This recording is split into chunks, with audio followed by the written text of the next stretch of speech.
नमस्कार मेरे प्यारे दोस्तों, मैं अखिलेश एक बार फिर आप सभी का अपने चैनल पे स्वागत करता हूं। आशा करता हूं, उम्मीद करता हूं आप सभी लोग अच्छे होंगे और आप सभी लोगों का स्वास्थ्य अच्छे से होगा।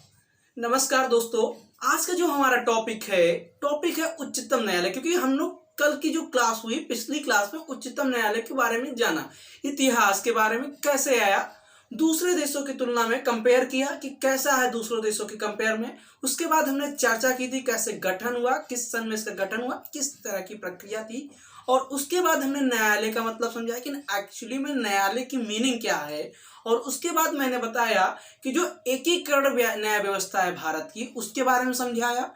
उसके साथ साथ मैंने ये भी समझाया कि भारत में जो मुख्य न्यायाधीश है या न्यायाधीश है उच्चतम न्यायालय के, उनका चयन किस तरीके से होता है या उनकी नियुक्ति किस तरीके से होती है। इतनी हमने पिछले लेक्चर में बात की। जिन लोगों ने देखा प्लीज जाइए और पहला लेक्चर देखिए, देन उसके बाद ये वाला लेक्चर देखिएगा। उसकी लिंक आपको नीचे डिस्क्रिप्शन में मिल जाएगी वीडियो में, तो आप वहां से भी देख सकते हैं। चैनल में विजिट करके देख सकते हैं। चैनल में कई सारे और भी सेगमेंट हैं जो आपको महत्वपूर्ण है एग्जाम के लिए, आप कहीं से कुछ भी पढ़ सकते हैं। चलिए देखते हैं, जो हम लोग उच्चतम न्यायालय के बारे में बात कर रहे थे, उनमें से मैंने कल आपको लास्ट टॉपिक जो पढ़ाया था, उच्चतम न्यायालय के जो न्यायाधीश हैं उनकी नियुक्ति कैसे की जाती है, उनके बारे में चर्चा किया। अब अगला जो टॉपिक है आज का, न्यायाधीशों की अर्हताएं, यानी कि व्हाट इज कैपेबिलिटी ऑफ, यानी what is ability of justice, यानी कि क्या योग्यताएं होनी चाहिए उनको एक न्यायाधीश बनाने के लिए। भारत में उच्चतम न्यायालय यानी सुप्रीम कोर्ट में न्यायाधीश बनने के लिए आपके अंदर क्या क्या योग्यताएं होनी चाहिए। ठीक है, तो चलिए देखते हैं। पहली बात तो क्या है, वो भारत का नागरिक हो, यानी भारत का नागरिक हो। ठीक है, और दूसरी बात क्या, 35 वर्ष की उम्र कंप्लीट कर चुका हो। देखो ये तो लगभग एक संवैधानिक पद के लिए बेसिक चीजें हैं। अब सबसे खास बात क्या, जो न्यायिक प्रक्रिया में सबसे खास बात बनाती है वो क्या है कि वह क्या होना चाहिए, जिस व्यक्ति को बनाना है उच्चतम न्यायालय का न्यायाधीश, वो क्या होना चाहिए, कम से कम 5 वर्ष तक कहाँ, हाईकोर्ट का न्यायाधीश रह चुका हो। न्यायाधीश या तो फिर अथवा या और कर सकते हैं, या तो फिर वो क्या हो, अथवा जो भी कहना तुम कह लो, या तो फिर वो क्या हो, 10 वर्ष तक हाईकोर्ट में वकालत कर चुका हो। क्या, वकालत कर चुका हो। या ठीक, और इसके साथ साथ वह जो व्यक्ति है, वह व्यक्ति राष्ट्रपति की नजरों में क्या होना चाहिए, राष्ट्रपति की नजरों में न्यायिक व्यवस्था में एकदम सुदृढ़ होना चाहिए। न्यायिक व्यवस्था में क्या होना चाहिए, एकदम सुदृढ़। इसका मतलब समझ, उसका जो कार्य कर रहा है एकदम फिक्स हो कि राष्ट्रपति की नजरों में छाया हुआ हो कि भाई ये इतना अच्छा व्यक्ति है, अगर इसको न्यायाधीश बना दिया जाए उच्चतम न्यायालय का, तो पूरे भारत में सही तरीके से न्याय वितरित होगा राष्ट्रपति की नजरों में। ठीक है, हम सीधी सी भाषा में बता रहे हैं। कॉन्स्टिट्यूशन में टफ वर्ड लिखा गया, लेकिन हम आम भाषा में बता रहे हैं। ठीक है, तो समझने की कोशिश करो। भारत का व्यक्ति जो उच्चतम न्यायालय का क्या न्यायाधीश बन सकता है, क्या हो सकता है, सबसे पहली बात तो भारत का नागरिक होना चाहिए। दूसरी बात, उसकी उम्र कितनी होनी चाहिए, 35 वर्ष, कम से कम 35 वर्ष से ज्यादा होना चाहिए।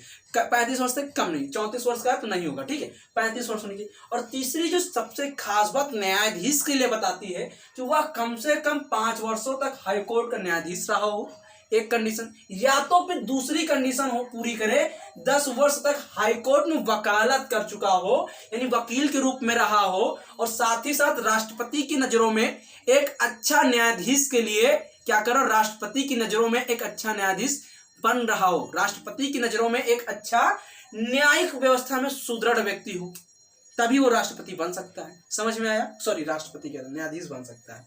ठीक है, तभी वो क्या, न्यायाधीश बन सकता है। ठीक, इतनी बात समझ में आई। यानी कि तो अब न्यायाधीश की नियुक्ति कौन करता, तो भारत के राष्ट्रपति, पिछली क्लास में हमने बताया। ठीक है, उसके बाद ये योग्यता है। इतनी बात समझ में। चलिए, उम्मीद करता हूं इतनी बात पक्का आपको समझ में आई, कोई किसी प्रकार की समस्या नहीं हुई। चलिए अब दूसरी देखते हैं, दूसरा पॉइंट है शपथ या प्रतिज्ञा, यानी जो राष्ट्रपति है वो क्या करता है। तो राष्ट्रपति का कार्य भी और बढ़ जाता है। जो भारत का मुख्य न्यायाधीश होता है कौन, सीजीआई, यहां समझिए, जो भारत का मुख्य न्यायाधीश होता है सीजेआई यानी चीफ जस्टिस ऑफ इंडिया, या अदर जज होते हैं जो 33 कल बताए थे ना, अदर जज, उनको, या हाई कोर्ट के जज, इन सबको, हाई कोर्ट का जो मुख्य होता है, हाई कोर्ट का मुख्य, अच्छा हाई कोर्ट अभी नहीं पढ़ रहे ना, उसको रोको, हाई कोर्ट में बारे में बाद में बताएंगे, अभी सिर्फ सुप्रीम कोर्ट पढ़ो, इतना पढ़ो। भारत का जो चीफ जस्टिस ऑफ इंडिया है यानी सीजेआई, साथ ही साथ जो 33 अदर जज हैं उन सबको शपथ कौन दिलाता है, तो भारत का राष्ट्रपति दिलाता है। भारत का राष्ट्रपति, या तो फिर राष्ट्रपति के द्वारा मनोनीत सदस्य दिलाएगा, यानी राष्ट्रपति अगर नहीं आ पा रहे हैं, किसी कारणवश असमर्थ हैं, तो वो अपने द्वारा जिस व्यक्ति को भेजेंगे कि भैया आप जाओ शपथ दिला दो, वो दिलाएगा। यानी कुल मिलाकर कहा जाए आम भाषा में, तो भारत के जो उच्चतम न्यायालय यानी जो सुप्रीम कोर्ट है, वहां के जो न्यायाधीश हैं, जो जज होते हैं, चाहे वो चीफ जस्टिस ऑफ इंडिया यानी सीजेआई हो, चाहे अदर जो 33 जज हैं वो जज हो, उनको शपथ या प्रतिज्ञा, शपथ या प्रतिज्ञा मतलब एक ही बीच प्रतिज्ञा ले रहे हैं कि मैं इस संवैधानिक पद पर रहकर अपना सारा कार्य सही तरीके से कार्य करूंगा, यानी संवैधानिक रूप से कार्य करूंगा, ये शपथ ले रहे हैं। तो उसको जो शपथ दिला रहा है कौन दिलाता है, भारत का राष्ट्रपति। अगर राष्ट्रपति असमर्थ है तो उनके द्वारा मनोनीत सदस्य दिलाएंगे, लेकिन मुख्यतः हम लोग टिक्का लगा के आते हैं राष्ट्रपति। अब जैसे मान लो कि मान लो कंडीशन दे दे कि अगर राष्ट्रपति नहीं है तो कौन दिलाएगा, तो उस शर्त में उसके द्वारा मनोनीत सदस्य दिलाएगा, ठीक है, यानी राष्ट्रपति की अनुशंसा पे जो सदस्य को चुना जाएगा वही दिलाएगा, ठीक है, इतनी बात। उसके बाद पूछते हैं न्यायाधीशों का कार्यकाल। तो देखो भैया, जो सुप्रीम कोर्ट का न्यायाधीश का कार्यकाल है कॉन्स्टिट्यूशन में कहीं लिखा नहीं गया, इतना इतना इतना। पहली बात तो सुप्रीम कोर्ट के न्यायाधीशों का कार्यकाल कॉन्स्टिट्यूशन में नहीं लिखा गया है। हाँ, बट क्या है, हमारे यहाँ पे 65 वर्ष ऑब्लिक 5 वर्ष, कोई भी व्यक्ति 65 वर्ष या तो 5 वर्ष, यानी इसका जिसकी उम्र 65 वर्ष हो गई है वो रिटायर हो जाएगा, या तो जो व्यक्ति सुप्रीम कोर्ट के सीजीआई के रूप में था वो 5 वर्ष कार्यकाल पूरा कर ले वो रिटायर हो जाएगा, इतनी बात। यानी 65 वर्ष या 5 वर्ष जो भी पहले है। अब बात समझ लो, अगर एग्जाम्पल के तौर में से मान लो किसी व्यक्ति की उम्र है 63 वर्ष, 63 वर्ष है, और उसने क्या किया, राष्ट्र सीजीआई बना दिया गया उसको, यानी उसको सीजीआई बना दिया, तो वो कितने वर्ष तक का कार्य करेगा, मात्र और मात्र 2 वर्ष, 63 2 65 जैसे कंप्लीट वैसे वो रिटायर हो जाएगा, ठीक है। अब मान लो कोई व्यक्ति है 58 वर्ष की उम्र है और उसको सीजीआई बना दिया गया, तो वो क्या करेगा, 58 वाला है 5 तक मेहनत करे, 5 साल तक मतलब सीजीआई रहेगा तो 63 हो जाएगा, ठीक है। ऐसा नहीं है कि सिर्फ इनको 5 साल, मतलब इनको पहले क्या कर सकते हैं, इनको पहले भी हटाया जा सकता है, उसके लिए अभी हम चर्चा करेंगे, न्यायाधीशों को हटाना अगला यही पॉइंट है, तो इनके बारे में हम चर्चा करते हैं, ठीक। यानी एक बात समझ में है, जो भारत के हाई कोर्ट जो सुप्रीम कोर्ट होते हैं उनके न्यायाधीशों की कार्यकाल कितना होता है, 65 वर्ष, या तो फिर क्या हो सकता है भैया, 65 वर्ष या तो फिर क्या हो सकता है 5 वर्ष। समझ में आया दोनों में डिफरेंस क्या है, और उम्मीद करता हूं कि ये सारे पॉइंट आप नोट करके चलोगे और एग्जाम्पल भी लिखते चलो, नहीं तो कहानी हम चाहे जितनी सुना दें, ठीक है, कुछ हो नहीं पाएगा तुम्हारा। और एक चीज बता दें, नोट्स जरूर बनाते चलो। सक्सेस के वर्तमान समय में 2 ही मंत्र हैं, मात्र और सिर्फ मात्र 2 मंत्र हैं, 2 मंत्र हैं, उनको देख लो। अच्छा, पहला होना चाहिए कि तुम्हें क्यों सिलेक्शन चाहिए, इसको जिस दिन इस रीजन को फाइंड आउट कर लिया उस दिन समझ लो 1.5 साल के अंदर तुम्हारे सिलेक्शन है। पहला रीजन, तुम्हें सिलेक्शन क्यों चाहिए, हो सकता है किसी को अपनी महबूबा से शादी करनी हो, ठीक, किसी का हो सकता है रीजन कि हमें अपने मम्मी पापा को सबसे ऊपर दिखाना है समाज में, किसी का रीजन हो सकता है कि मुझे ये जॉब पाके एक लेवल में दिखाना है समाज को कि मैं इसके योग्य हूं, मुझे ये जॉब चाहिए, ये किसी के अपने अपने रीजन हो सकते हैं, ये पहला रीजन होना चाहिए। और दूसरा रीजन आपका आज के वर्तमान समय में जनरेशन के हिसाब से सीखना है कि समाज में कौन आपसे जलता है, आपकी सक्सेस से कौन जलता है समाज में आपकी सक्सेस से कौन जलता है, हो सकता है पड़ोसी हो, रिश्तेदार हो, जो भी हो, ठीक है। अगर ये जिस दिन तुमने ये दोनों रीजन फाइंड आउट कर ले, उस दिन मैं गारंटी के साथ कह रहा हूं 2 साल में सिलेक्शन है। सिलेक्शन के वर्तमान समय में 2 ही है। पहला तो तुम्हें सिलेक्शन क्यों लेना है, हो सकता है किसी का महबूबा की शादी हो, महबूबा शादी करना। दूसरा हो सकता है समाज में सबसे ज्यादा पैसा कमाना हो। तीसरा हो सकता है कि मम्मी पापा को समाज में सबसे ऊपर दिखाना है, पहला रीजन। दूसरा, समाज के हिसाब से, आज के जनरेशन के हिसाब से फाइंड आउट करना है कि तुम्हारी सक्सेस से कौन जलता है। तुम्हारी सक्सेस से जो जलता है उसको अपने अटैच में रखो और सक्सेस पा जाओ और उसको दिखाओ। हो सकता है तुम्हारे बुआ फूफा हो, मामा मामी हो, भाई बहन हो, या पड़ोसी चाचा चाची, कोई भी हो सकता है। तो ये जिस दिन तुमने ये दोनों रीजन उठा लिए, 2 साल में सिलेक्शन है तुम्हारा, ठीक है। तो चलिए पॉइंट पे आते हैं। अगला जो हमारा टॉपिक है, अगला टॉपिक है न्यायाधीशों को हटाना। अगला जो हमारा टॉपिक है न्यायाधीशों का हटाना, यानी जो मुख्य न्यायाधीश हैं या जो अदर 33 जज हैं उनको कैसे हटाया जा सकता है। तो आइए देखते हैं। जो सुप्रीम कोर्ट है इसमें न्यायाधीशों को हटाने की प्रक्रिया बहुत ही टफ बताई गई है और यह नहीं बताया गया कि जो आपस के न्यायाधीश है, मान लो 33+1 यानी 34 हो गए, ये आपस में एक दूसरे लड़ जाए, हट जाए, ऐसा नहीं है। इनको बताया गया कि राष्ट्रपति अगर कह रहा है संसद में कि ये जो, मान लो कोई है, मान लो हमने उठा लिया एक रमेश व्यक्ति का जज है, रमेश नाम का एक कोई जज है। अब राष्ट्रपति साहब को लग रहा है कि ये जो व्यक्ति है वो 33 में मैं उठा रहा हूं, ठीक है, या तो मैं कहता हूं सीजीआई को, चलो सीजीआई को ले रहा हूं मैं। मान लो भारत के जो सीजीआई हैं, ठीक है, उनको हटाने की बात हो रही है। अब क्यों? राष्ट्रपति को लग रहा है जो वर्तमान समय में सीजीआई हैं अपने कृत्यों का संवैधानिक रूप से सही तरीके से क्रियान्वयन नहीं कर पा रहे हैं। ये परिवार के दबाव में या किसी पार्टी के दबाव की वजह से कार्य सही तरीके से नहीं कर पा रहे हैं या अपने पारिवारिक वजह से नहीं कर पा रहे हैं। तो ये क्या करेंगे, संसद में कहेंगे कि इनके ऊपर क्या किया जाए, मतदान करवाया जाए। तो क्या होगा, अगर संसद में, ध्यान सुनना, संसद के दोनों सदनों में, संसद के दोनों सदनों में, ठीक है, दोनों सदनों में, संसद के दोनों सदनों में, संसद के दोनों सदनों में तुम्हें क्या करना है, संसद के दोनों सदनों में तुम्हें क्या करना है, यानी राज्यसभा और लोकसभा दोनों सदनों में क्या करना है, बहुमत लाना है। बहुमत किसका, टोटल संख्या का, टोटल संख्या का। अब मान लो जैसे लोकसभा में बात करें, लोकसभा में कुल वर्तमान समय 543 है, कितनी है, 543 सीटें।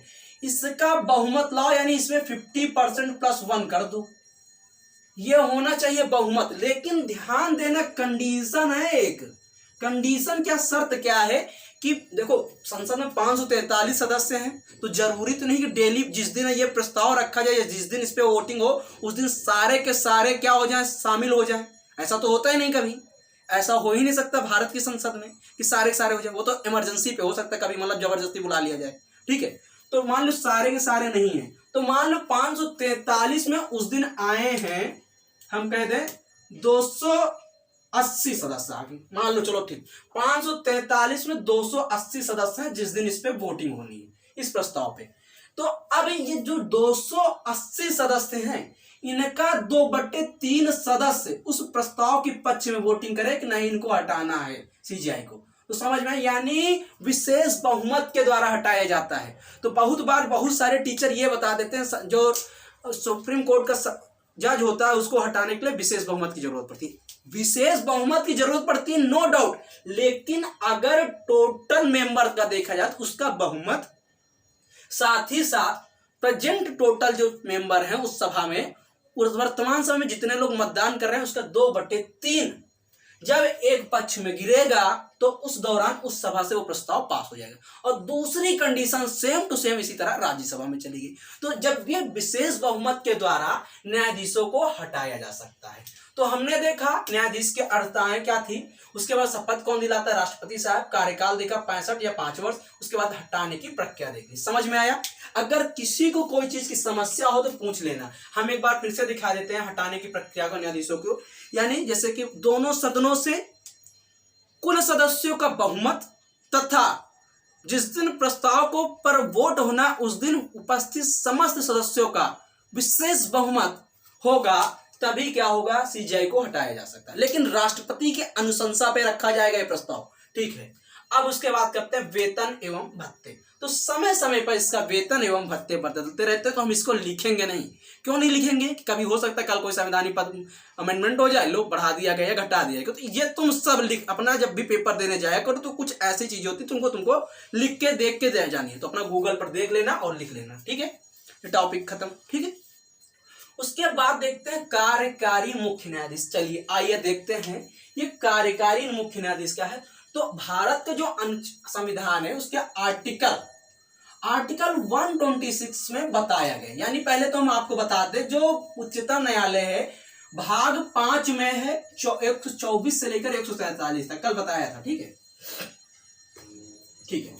अब हम देखते हैं जो कार्यकारी मुख्य न्यायाधीश है, व्हाट इज दिस कार्यकारी मुख्य न्यायाधीश, ठीक है। अब देखो अनुच्छेद 126 में बताया गया है कि मान लो जो CJI है, चीफ जस्टिस ऑफ इंडिया, ये क्या हो जाए, किसी कारणवश त्याग पत्र दे दे अचानक से, या तो ये मीटिंग में आने के लिए असमर्थ हैं, या तो फिर इनकी क्या हो जाए, मृत्यु हो जाए, यानी किसी कारणवश अचानक से चीफ जस्टिस ऑफ इंडिया का पद खाली हो जाए, उस समय क्या होगा, राष्ट्रपति क्या करेंगे, कार्यकारी मुख्य न्यायाधीश की नियुक्ति कर देंगे, कार्यकारी मुख्य न्यायाधीश की नियुक्ति कर देंगे, ठीक है। यानी जब CJI अनुपस्थित होगा उस समय कार्यकारी मुख्य न्यायाधीश की नियुक्ति कर देंगे, और प्राय होता है कि जो सुप्रीम कोर्ट के ये 33 जज हैं उन्हीं में से किसी वरिष्ठतम को उठा के बना दिया जाता है, ठीक है, ऐसा है, ठीक, ये कार्यकारी हो गया। तो अनुच्छेद जानना है कि कार्यकारी मुख्य न्यायाधीश का आर्टिकल कौन सा, 126। उसके बाद आ जाओ तदर्थ न्यायाधीश। तदर्थ को इंग्लिश में कहते हैं एडहॉक, स्पेलिंग गलत तो सुधार लेना, एडॉप्ट। एडॉप्ट को अगर हम जोड़ने की कोशिश करें यानी adopt, adopt, adopt, adopt, adopt. Adopt का मतलब क्या होता है बेटा, यानी गोद लेना। क्या लेना, गोद लेना। अब हम जैसे कोई बच्चा है, मान लो कोई बच्चा है, ठीक है, और उसके माता पिता ने किसी कारणवश से उसको छोड़ दिया, या मतलब किसी सडनली क्या हुआ, एक्सीडेंट हो गया, कहीं ट्रैवल में जा रहा, माता पिता, बच्चा नॉर्मल हो गया, छोटा बच्चा है, ठीक है। तो मान लो कोई बहुत सारे ऐसे व्यक्ति होते हैं भारत में, ठीक, बहुत सारे ऐसे व्यक्ति हैं भारत में, मतलब गोद ले लेते हैं, ठीक है। तो मान लो किसी ने गोद ले लिया, तो क्या होता है, वो बच्चा किसका कहलाता है, उसका कहलाता है कि नहीं कहलाता, जिसने गोद लिया ये बच्चा उसी कहलाएगा कि नहीं कहलाएगा, उसी के माता पिता बन जाते, पेरेंट्स, भाई नॉमिनी हो जाती सब्जी, तो ये चीजें हो जाती, गोद कहलाता। उसी तरह ये तदर्थ न्यायाधीश है, इनको भी जान लो। जब सुप्रीम कोर्ट में क्या होता है, जब सुप्रीम कोर्ट में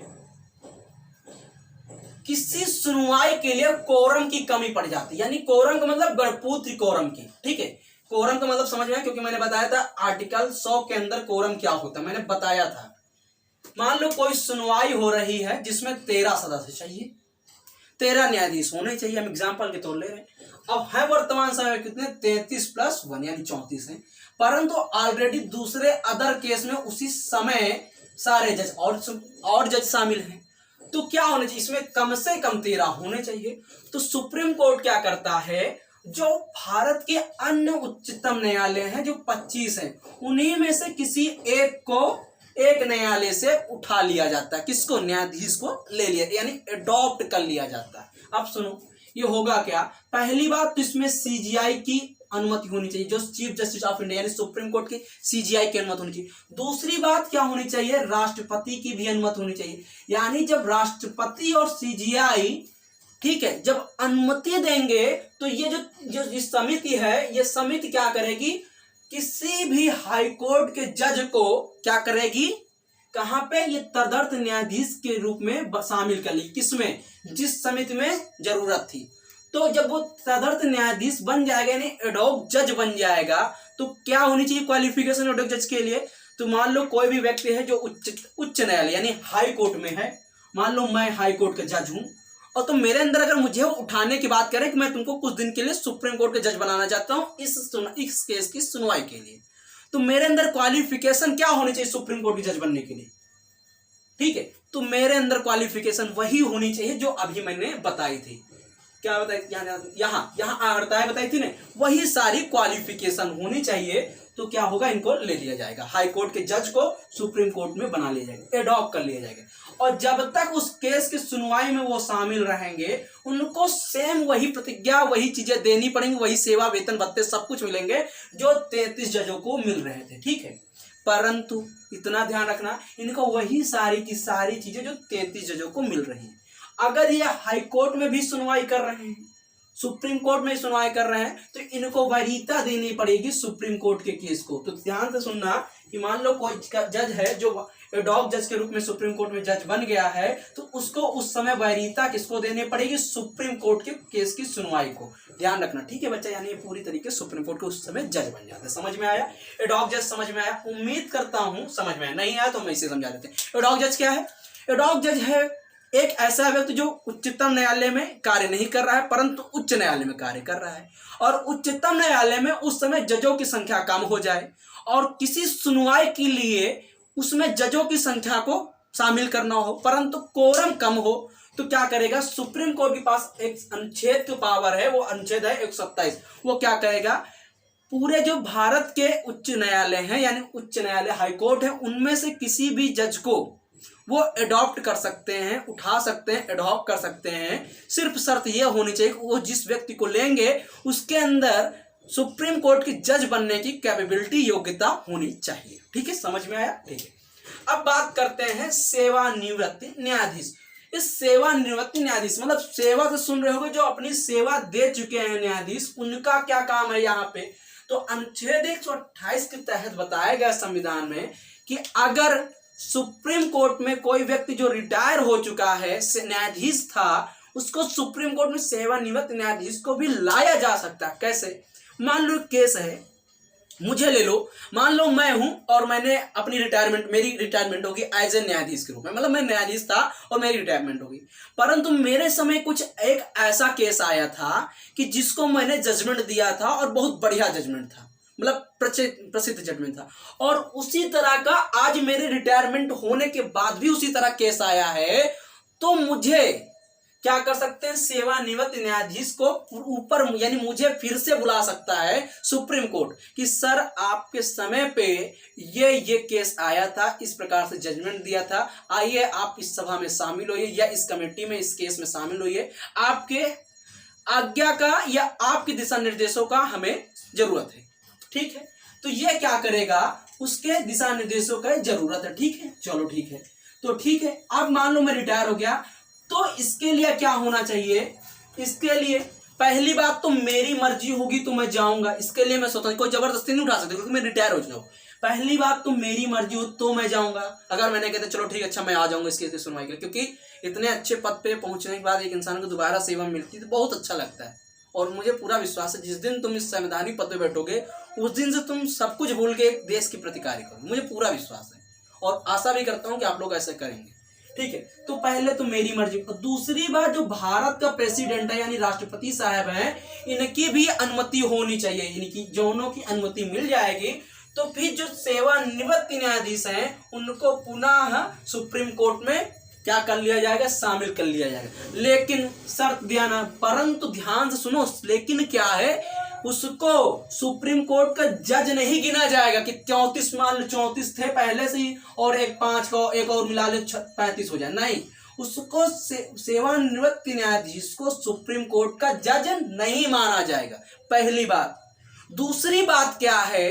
सेवानिवृत्त न्यायाधीश नहीं माना जाएगा। दूसरी बात क्या है? जितने समय तक वो कार्य करेगा उसको वैसे ही वेतन भत्ते उपभोग किए जाएंगे जैसे एक नॉर्मल जज को 33 वालों में से किया जाता है। समझ में है? यानी कि इसको अगर आएगा तो इसको सैलरी भी मिलेगी, इसका वेतन भत्ता भी सब कुछ दिया जाएगा बकायदा सुप्रीम कोर्ट की तरह। लेकिन हाँ, सुप्रीम कोर्ट की जज को रूप में नहीं शामिल किया जाएगा। समझ में? ये था सेवानिवृत्त न्यायाधीश।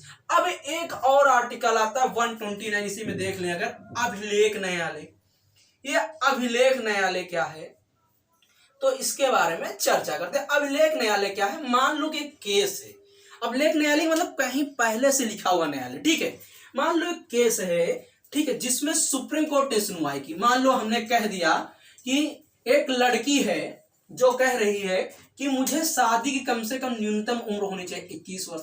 ठीक है, लड़की ने कहा न्यूनतम वर्ष होनी चाहिए कम से कम 21 वर्ष, और उसने जाके क्या कर दिया? सुप्रीम कोर्ट में अपील कर दी। क्यों कर दिया? क्योंकि इसके फंडामेंटल राइट का एवोल्यूशन हो रहा है। कैसे हो रहा है मैं बताता हूँ। ये चाहती है कि एक लड़का है जिसकी शादी की उम्र 21 वर्ष है, लड़की कह रही है हमें इक्वालिटी चाहिए, दोनों में समानता चाहिए, तो इसने कहा ठीक हमें भी चाहिए। ठीक है, और ये केस मान लो एक समय कहां पहुंचे? सुप्रीम कोर्ट पहुंचे। और फिर उस दिन सुप्रीम कोर्ट इसके पक्ष में दे कि नहीं, आज से लड़का बॉय एंड गर्ल्स की शादी की जो मिनिमम एज यानी न्यूनतम आयु होगी 21 वर्ष होगी। कहने लगे मतलब ठीक है। तो क्या कहने लगे, ठीक है, अगर ये जब जिस दिन हो जाएगा, ठीक है, तो मान लो इस दिन ये लिख दिया जाएगा, क्योंकि सुप्रीम कोर्ट में जितने जजमेंट दिए जाते हैं सारे के सारे लिखित रूप से दिए जाते हैं, यानी लिख के रखे दिए, लिखित रूप से दिए जाते हैं, और उसकी एक कॉपी हाई कोर्ट को, एक कॉपी अधीनस्थ न्यायालय को दे दी जाती है। अगर मान लो जब दे दी गई, इसी तरह कुछ समय बाद फिर एक केस आ जाए, ठीक है, तो क्या करेगा सुप्रीम कोर्ट, लेकिन घर वाले कह रहे हैं नहीं, 18 में शादी करेंगे, लड़की के पास संवैधानिक दर्जा मिल चुका है क्योंकि सुप्रीम कोर्ट ने दे दिया, लेकिन घर वाले जबरदस्ती कर रहे हैं और लड़की केस कर दे, और मान लो इस बार अधीनस्थ न्यायालय में किया, यानी जो डिस्ट्रिक्ट वाला होता है अधीनस्थ न्यायालय, यहां पे कर दिया, ठीक है। तो जब यह अधीनस्थ न्यायालय में कर दिया तो क्या होगा,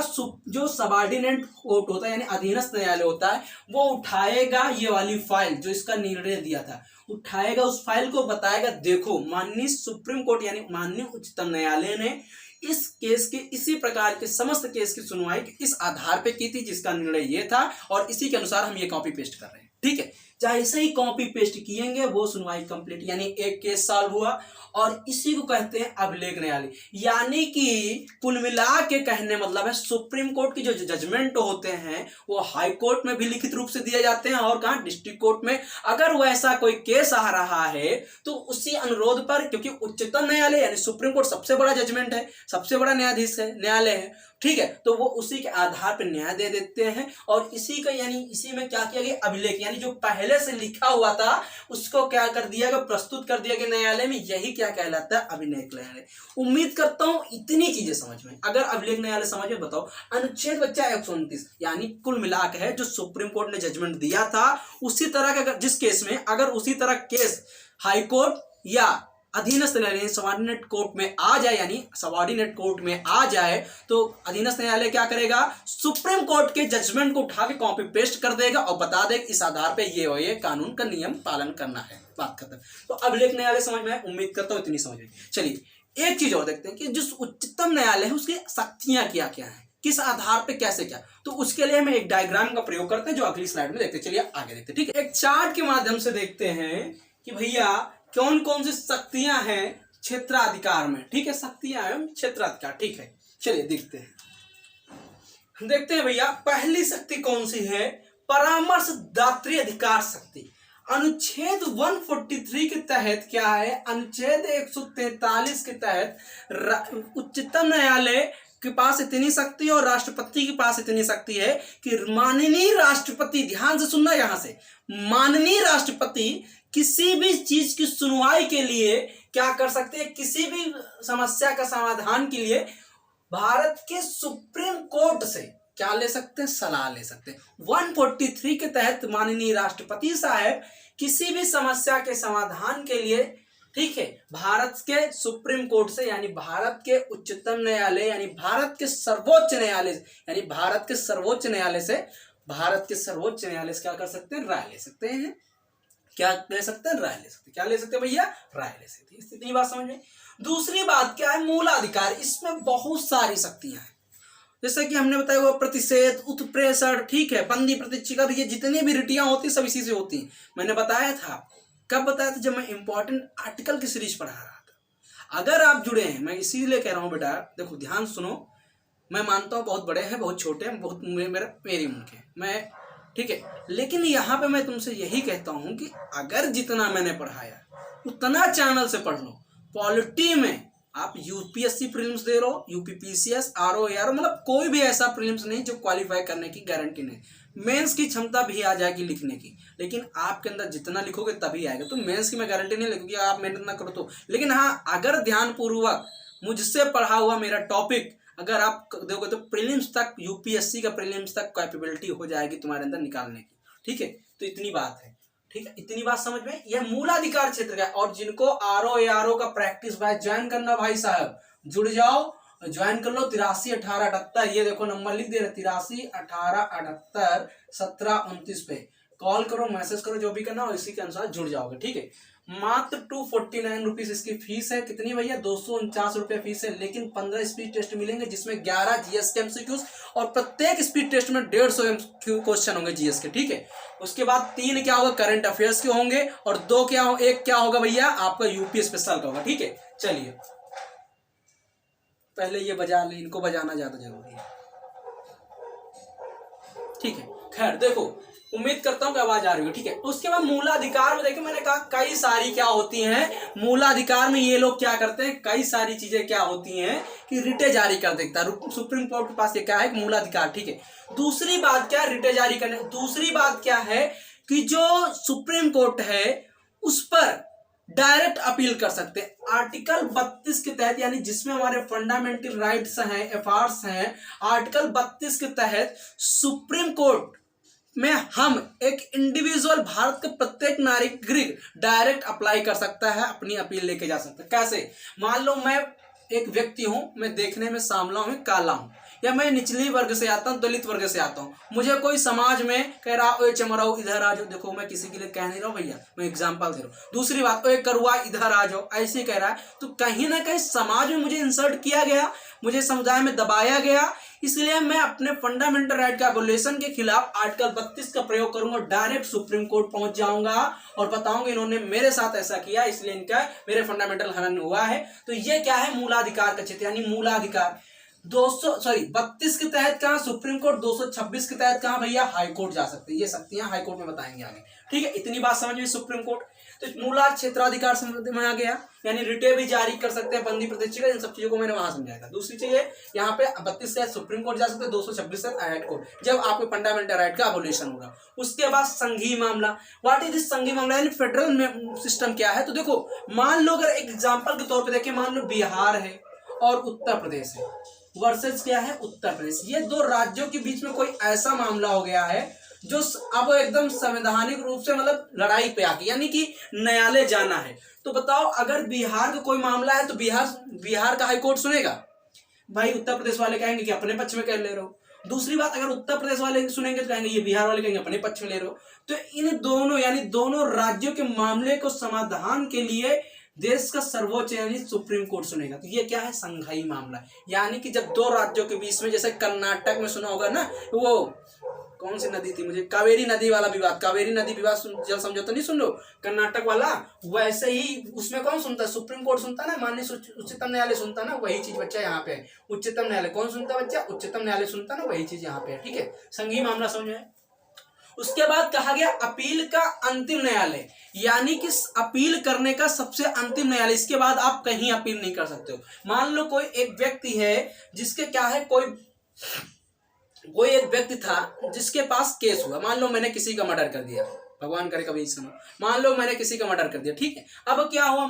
तो मेरे खिलाफ केस गया कहाँ? डिस्ट्रिक्ट कोर्ट, यानी अधीनस्थ न्यायालय, सबऑर्डिनेट कोर्ट, जिला वाला न्यायालय में। वहां पे जज ने कहा कि तुम्हें उम्र कैद होगी, ठीक है। लेकिन अब क्या है, अपोजिशन वाला संतुष्ट नहीं किया, नहीं हमें फांसी सजा दिलाना चाह रहा है, या मैं ही नहीं संतुष्ट, मैं सोच रहा हूँ कि मेरी उम्र कैद की जगह पे कोई 2-4 साल सजा हो जाए।